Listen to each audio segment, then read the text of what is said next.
At Plasmax, our factory has been busy assembling and dispatching machines to our customers. One such machine is this CutAce XD with the XPR170 power source, which will be leaving New Zealand shortly, making its way to its new owner in Australia.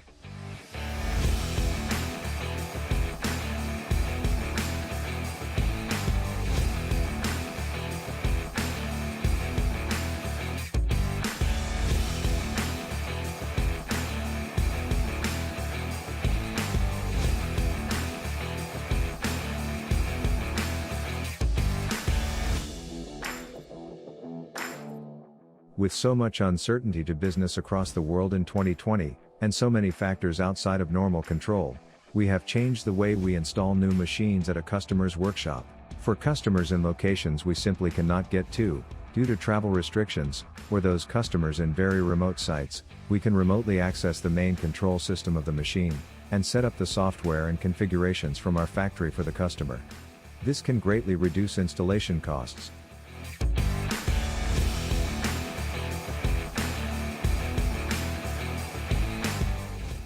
Ongoing and extensive after-sales support and training is always at hand, so too a full range of consumables is in stock and usually shipped the same day as an order is received.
Plasmax, helping your business grow.